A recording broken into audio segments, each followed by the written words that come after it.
Yes, reka twongere tubasuhuze tubifurize kandi gukomeza kugubwa neza tubahe ikaze n'ubundi muri update zacu zo muri aka kanya nkuko bisanzwe rero mumaze kwimenyera ko studio zacu twamaze kuba tuzimura hano muri Side Kivu n'ubundi rero ahakomeje kugenda habera imirwano ikomeye cyane irimo guhanganisha M23 ndetse n'igisirikare cya Repubulika Iharanira Demokarasi ya Kongo. Breaking news, iyo tuvuze breaking news nuko ibintu biba bigiye gukomera nkuko amakuru atugeraho nona ayabari imbere gato cyane ku mirongo y'urugamba hano hepfo ha rwose.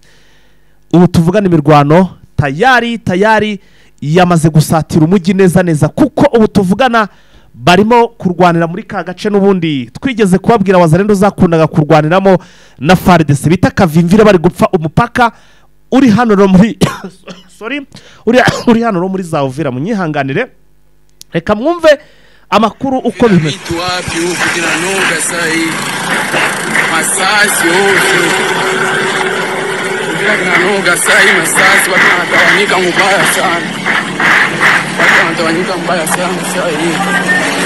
Kasai kinanoga Uvira Uvira vitu wapi huku kinanoga sai masasi huku Uvira kinanoga sai masasi wanatawanyika mubaya sana. Ati muri Uvira ati amasasi ya hovyo arimo arumvikana ati ndetse ibintu byatangiye guhinduka abantu bari gutaba bari kuvamo bari kugenda bari mu bintu biri gutabanyika byahindutse. Niyo makuru aturuka muri Uvira muri amasaha gusa ariko twe ayo turi gukora kuri front line aya nayo muri hano muri za Uvira indani front line ku mirongo y'urugamba aho baravuga iki nta kindi kiri kuvugwa n'ubundi nuko ubu tuvugana abarwanyi ba M23 bari kwihuta cyane bari ku muvuduko uri hejuru aho bari kuguruka kugira ngo bareko bafunga umupaka Kavimvira. Ubu tuvugana imirwano irakomeye ndetse ngo ingabo za FARDC abo makuru aramaze kongeraho nuko ngo bari gucikisha ibikoresho ndetse ngo bari kwambukira ku kiraro bita kanze ngirebe nkibabwire iki kiraro bari kwambutsa bari kunyuraho bambuka bagenda abarwanyi bo mu mutwe wa ngo bari guca ku kiraro cyitwa ngo ni Karundu. Ikiraro cyitwa Karundu ngo ni icyambu cya Karundu nico bari kunyuraho batwara ibikoresho ndetse bahungisha n'imiryango yabo ya nyuma risige hano muri Uvira. Ibi bigaragaza ko Uvira mu by'ukuri mu masaha make tugiye kuvuga tombe kuko ibintu birakomeye ingabo za guverinoma ndetse n'ingabo z'abarundi bari guhura n'akazi gakomeye aya masaha. Rero sasa andi makuru atugeraho muri Uvira barimo kuvuga ko ngo M23 ngo yaba iteyemo ikibombe cyangwa se igikompora. Donc ngo amasasu yatangiye kugera muri Uvira aturutse ku bice ari kurwaniramo ariko nta mugabo kuko murabizi ko Kavimvira iyi Kavimvira yegeranye neza ni centre cyangwa se n'uyu mujyi wa Uvira.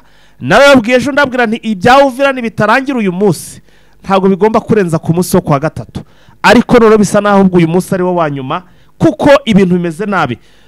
Mugenzi wacu Vincent twamaze kwa duca ingando mu by'ukuri ubu nawe yibere kuri tere arahari. Vise bimeze bite aho kuri tere byifashe bite? Kamanda suza baduteze yombi bakurikira bibera hano murasezwa bwa Repubulika Demokarasi ya Kongo amanywa nijoro. Nakubwira yuko uko bimeze ubundi muri Kamanyura ku mupaka w'u Rwanda ndetse na Repubulika ya Demokarasi ya Kongo. Urumva amabombe mu birometero na 40 avuze ubu hagati ya ASM 23 ndetse ihangana n'ingabo z'abarundi ingabo za Repubulika Demokarasi ya Kongo ndetse n'imitwe itwaje intwaro ikuye mu cyo bita Wazalendo n'abacancuro. Ubugana niba rumvikana urusaku rw'imbunda ndetse n'intoya mu bice bitandukanye ugana za Ruvungi ugana za Kiriba ugana za Runingu ndetse na za Kavimvira kuko nabo amabombo y'umba kuzuguha Kavimvira ngo izi ntare zasaramwe ngo zigiye gufunga umupaka wa Kavimvira wa mupaka uhuza Kongo n'igihugu cy'u Burundi ngo bagiye kufunga y'amakuru rwose agezeho nona. Kubera yuko n'umupaka rusanzwe gukontorwa n'ingabo za Repubulika ya Demokarasi ya Kongo ndetse cyane rero ingabo z'abarundi ingabo za FARDC ndetse n'ikubiye muri Wazalendo bazindutse barwana kugera n'isaha barimo baracyarwana byaba ari intare za Sarambwe byaba ari abagabo bo ku ruhande rwa leta bose barakoresha intwaro ziremereye ubu imirwano irimo cyane cyane irerekeza mu gace bita Karundu nyuma y'uko nyine sangi ifashwe ubu ngubu aho bita Runingo hari imirwano ikomeye cyane nyuma y'uko agace bita Kiriba nako kagiye mu maboko ya ASM 23 urebye ubona yuko imirwano ikomeje gufata indi ntera gutandukana nuko byari bimaze iminsi bimeze ubona biteye ko nyuma y'uko Katogota Parika Ruvungi Rwegera Rubirizi Mutarure Nyakabere Nyunda Sange Kabunambo ndetse Runingo na Kiriba tahwisi byigaruriwe na M23 ndetse n'agace bita Kara ubu twaberekeza mu birometero bike cyane hafi 20 werekeza muri santre ya Uvira nuvuga ngo imipaka tayari ngo bagiye kufunga pe ubwo subwo uri nibagera Kavimvira ugira ngo haraba hakirimo ibyo birometero tayari biraba byamaze kurangiramo kugera Kavimviri habasigaye ibirometero 2 gusa kugira ngo winjire muri santre ya Uvira rero Kavimvira bagiye kuhagera kuko mfimaze kureba cyangwa se kuvuganira n'abari imbere ku mirongo y'urugamba bambwiye rwose ko ngo Kavimvira ariyo bari kubagezemo batangiye kwa advancinga bayerekezamo ubwo urumva ko tayari bisa no byamaze kurangira Kavimvira nayo ubu mu kanya gato dushobora kuza ku breakinga tuvuga ko bayirimo ariko n'ubundi ubwo nyine bishira akaga cyangwa se bigaragaza ko bagiye kuba banagera hano muri Uvira kuko ngo n'abasirikare ba FARDC banyuma bari hano muri Uvira bari kwifashisha icyambo cyitwa ngo ni Karundu ngo nicyo bari kwambukirizamo ibintu byabo bambuka bagenda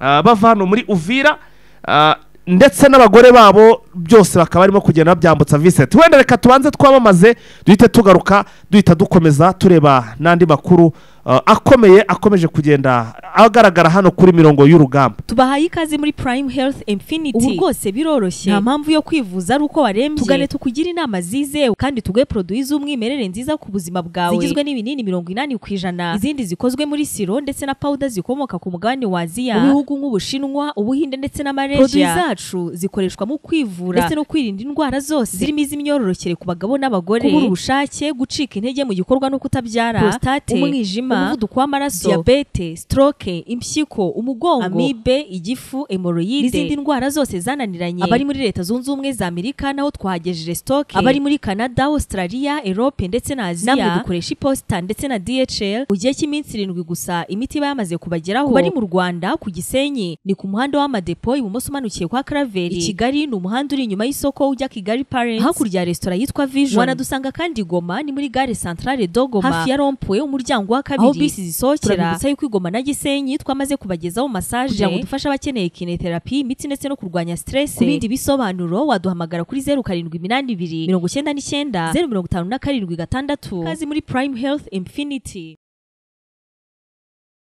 twagiye Vice hanyuma amakuru rero dukomeze rwose nyuma yo kwamamaza ubu tuvugana amakuru aravuga ko ngo Uvira ngo Wazalendo na FARDC mu by'ukuri ngo hano muri Uvira ngo Wazalendo na FARDC bari muri Sange ngo barimo guhunga berekeza bose za Karemi iyi nkuru nubwo twe tumaze iminsi tunabivugaho abavaga muri bice bahungishaga abagore babo ndetse n'imiryango yabo aka kanya none nabo ubwongo barimo kugenda bavamo bigendera abarwanyi b'Abazalendo abarwanyi ba FARDC abarwanyi b'Abarundi ndetse n'imitwe itandukanye ikorana n'ubutegetsi bwa Kinshasa cyane cyane bari mwa bino bice nyine bya Sangi urabizi yuko kandi batangira barahava bahungira mu bindi bice 23 itarageramo bahungira mu bice 23 itarageramo byatumiwe bamwe bajyaho rutaza Kirukura abandi barakomeza bajya za Karemi amakuru twabone nuko uwo bita Dr. Tutu Murefu nibo batangaje uko abona Abazalendo ndetse n'abahefapfude twese buri mu bwato bagenda abajya za Karemi bivuze ngo barimo guhunginga ku bwinshi. Icyo ni ikindi kimenyetso simusiga kigaragaza ko Uvira mu masaha make igiye gufatwa. Ariko ku rundi ruhande ngo Parusi ni guverineri nyuma y'uko ahunze bikamenyekana ngo yongeye kugira atya rwose agaruka mu mujyi wa Uvira. Nyuma y'uko ahunze ariko abaturage bakamushyira igitutu bakavuga bati ni gutuhunga ugata abaturage bawe, ati ibyo n'ubu urimo ukora ni ibiti ubwagezweho ninanongera agaruka mu mujyi wa Uvira gutangaza yuko umujyi wa Uvira utazigarurwa na M23. Abantu bamuyinwenera baravuga bati ibi ni byo wundi wari watangaje igihe M23 yatakaga umujyi wa Bukavu. None unabivuze mu mutima wa Uvira turakumenyereye kugenda ubitangaza ubundi uraza gusubira kuko nawe wari wahungiye cyangwa ugiye Bujumbura. Ntabwo twakizera kutuvuganira, ariko amakuru yagaragaza ko yagarutse ko igitutu abaturage bari bamushyiraho bati ni guture abaturage bawe mu kaga ukagenda ubakuze ukajugira ibintu kandi utari kumenya ibibazo bari guhura nabyo. Yes, vise wenda rero rwose tugaruke gato cyane muri Uvira kuko hari amakuru yandi agaragaza ko n'izindi teritwari za hano muri Kivu y'Amajyepfo zirimo intambara. Niyo mpamvu muri aka kanya ka update tugira ngo tugende tubigarukaho kuko barakubwira ko Uvira, Warungu, Mwenga, Shabunda, Kabare, Fizi na Karehe ngo hamaze gupfa abantu ngo nibura bagera muri 74 muri iyi mirwano iri kuhabera ikomeye cyane. Nibyo amakuru dukesha sosiyete sivile zikora mwa bino bitekerezo zose maze kuvuga. Zatangaje ko abantu benshi bamaze kwaka ubuzima kubera ino mirwano imaze iminsi ihabera hagati ya AFC M23 ndetse n'ingabo zirwana ku ruhande rw'ubutegetsi bwa Kinshasa.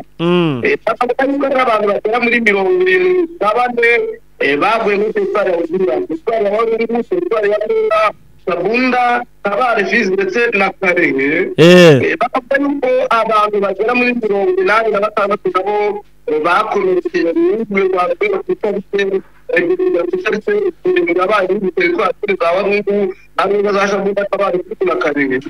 Umwumva bikorwa rero ushinzwe ubutabazi muri muri Repubulika ya Kongo witwa Kimore Matutsi avuga ko ino Rwanda yaducira abantu gutabara abakomeretse ndetse n'abagizweho ingaruka n'iyi mirwano. Akagaragaza yuko ibikorwa remezo birimo amashuri, birimo ibitaro, birimo imihanda nabyo byangiritse ku buryo bukomeye. Akavuga yuko n'ibihumbi 2,000 by'abantu bavuye mu byabo bagahurira mu bice bindi bitandukanye, abagiye Burundi, abaje mu Rwanda ndetse n'abahungiye mu gihugu. Akagaragaza ko intara y'Amajyaruguru y'Amajyepfo n'imibura y'abantu bahungiye imbere mu gihugu. Akagaragaza ko byose bikomeza gushyira mu kaga abaturage ba Kongo. Akavuga ko ibikorwa by'ubutabazi no kugira ngo bibe byabageraho nabyo bikomeza kugorana. Ariko vise ngo indege zirimo gutunda ibikoresho za Bujumbura Kinshasa ngo niyo rwose bari kugenda zirimo zirabisikana zitwaye ibikoresho. Nibyo amakuru dukesha imboni zacu zirara ku kibuga cy'indege cya Merikio Ndadaye. Tumenye yuko indege ziturutse Kinshasa ziza Bujumbura, Kinshasa Lubumbashi, Karemi, Kinshasa Bujumbura, Kindu ko dukomeje kuza bitwaye ibikoresho. Kumvuga ko hafite indege yari Lubumbashi ndetse hagira n'indi yavuye mwa bino bice bya Bujumbura by'Akaremi. Ko bitwaye ibikoresho ndetse n'abatekinisiye b'abatansiro. Ubusanzwe kugera saa 3 n'abari indege yahagurutse Kindu yerekeza Lubumbashi. Zose zikaba bitwaye ibikoresho bya gisirikare. Aya matsinda n'aya n'ingabo zirwana ku Kinshasa bazajya bifatisha mu bihe bitandukanye mu gihe bahanganye na AFC M23 nk'uko amakuru kugeraho. Duhe n'izindi update vise ufite mbere yuko tukurekura tugakomeza n'ubundi kureba uko situation imeze. Ndagira ngo twibutse abantu badukurikiye ko Vincent mu kanya gato rwose yamaze kuba agera ahagiye kubera press conference igiye gukorwa n'ubundi na AFC M23 twero n'ubundi tukaba tukiri hano ku mirongo y'urugamba ariko Vincent wenda mbere uko tugize ngo mbere uko wenda atangira tukatugira ngo abanza duhe update z'amakuru yagiye akibona acaracara ku marezo sosiyo. Vice komeza no updating mbere uko tukurekura. Amakuru ari Burundi nuko ingabo z'ubumwe zikomeje guhunga Repubulika ya Demokarasi ya Kongo zoherekeza mu gihugu cy'u Burundi ariko nyuma y'uko tubitangaje minisitiri w'ububanyi n'amahanga w'u Burundi Edouard Bizimana akaba yavuze ngo ntabwo bazigera bava muri Repubulika ya Demokarasi ya Kongo batageze ku ntego zabo. Aravuga ati ntabwo tuzahava tuzahaguma, akavuga ko ibyo bitangazwa atari ukuri ariko abaturage bakaduha video ndetse n'amafoto bari Bujumbura babona abombokera za Gatumba. Ikindi uyu muminisitiri akavuga yuko ngo biteguye guhangana n'ibitero by'u Rwanda bigaga ku butaka bw'Uburundi nk'uko yabivuze. Mu magambo ye akabati ntabwo tuzihanganira igitero na kimwe kiva mu Rwanda, turiteguye kurwana ku busugire bw'igihugu cy'u Burundi ariko u Rwanda rukagaragaza ko nta nyungu rufite mu bitero bya gabwa mu Burundi kuko usanga bitekereza twigeze bunabikora. Ni ibintu byinshi ubona yuko Uburundi n'Uburundi ko bakomeza gutera u Rwanda ariko bitafite ukuri. Ikindi nuko hamenyekanye undi musirikare uri muri bwa butumwa bwa Repubulika y'u Burundi muri Repubulika ya Demokarasi ya Kongo witwa Ndayishimiye Ivan nawe waguye mu bice bya Repubulika ya Demokarasi ya Kongo akaba yarazwi ku izina rya Kadogo. Intare zakoranye no kutazara muri tanye mwinshi cy'umweru akaba yarabaga mu gace ka Ekofo bya Butera igihe yinjiraga mu gisirikare. Ni amakuru n'ubundi dukesha imboni zacu ziri hano ku butaka bwa Repubulika ya Demokarasi ya Kongo. Ibyo byose ni ibigaragaza yuko ibintu ku ngabo z'Abarundi bikomeje kugenda nabi by'amafayita. Numva rero nakomereza mu kiganiro n'itangazamakuru ubwo abadukurikira bakaza kumenya amakuru y'imvaho y'ibiri kubera ku mirongo y'urugamba kuko biteze ko baraza kubidutangariza ingamba AFC 23 ifite n'ikigiye gukora kugira ngo ibiceho gucunga umutekano ndetse n'ubuce ikontorora nk'uko bakunda kugaragaza mu bihe bitandukanye. Ikindi ariko nuko nabonye umuvugizi w'ingabo z'u Burundi avuga yuko amafoto agaragara n'amavideo agaragaza ingabo z'u Burundi zafashwe na AFC 23 ko ari amafoto y'amahimbano ngo natwe imihimbano. Mu magambo ye akaba ariko yatangaje. Reka dutegereze turebe rero niba avuga koko ajyara ibihimbano cyangwa ari ukuri. Ibikurikire ntabwo bizabirikana cyangwa ubundi AFC 23 nyeka ko izabirika. Yes, urakoze cyane. Hanyuma rero amakuru atugeraho atariho ivumbi, breaking news. EU23 bageze mu birometero 18 byonyine niko amakuru angeraho abivuga. Tayari rero niho imirwano iri gukacanira. Aya nandi makuru mashya angezeho muri aya masaha ibintu bikaba bimeze nabi cyane aho isasu rikomeje kugenda rivuza ubuhuha. Turacyari muri update tugenda updatinga tubabwira uko ibintu byifashe gusa ibintu mw'abantu mwe ntago byoroshye hano ku mirongo y'urugamba. Imirwano irimo guca ibintu kabisa irimo iraca ibintu. Reka rero duhinire aha dukomeze kuko njye nari mfite gahunda yo gukomeza nka jambere nibura wenda nkaza kugarukira nko muri za Sange. Ndashaka kwikoza Sange rwose nkareba uko bimeze uko Sange byifashe. Ubwo rero mwese ubwo Vincent tumaze guca ingando we yerekeje Vincent yerekeje birumvikana hano muri press conference. Ubwo nizera ko ari buze kugenda tubariza ibibazo. Ubwo nanone kandi ku rundi ruhande ubwo natwe tugiye gukomeza tugenda twihuta cyane tureba ibyizi ngabo sasa uburyo kiziri kwirukanka zinyanyagiramo. Ubu kandi noneho rwose ngiye kwigira mu masasu rwose na cameraman rwose twirebere uko isasu riri kuvuza ubuhuha. Abantu ro mumenyereye ku bucitwa imiripuko cyangwa se za nyamugigima ubwo mu yindi nkuru nyine mwitegure ko ndibuze kuba mbagezaho icyitwa nyamugigima cyangwa se uko isasu ribuze kuba rivuza ubuhuha. Nkandira kuri like, nkandira kuri share, ubundi ibindi tuze kugenda tubirebaho nyuma. Mukomeze munogerwe na gahunda zacu, turabakunda cyane.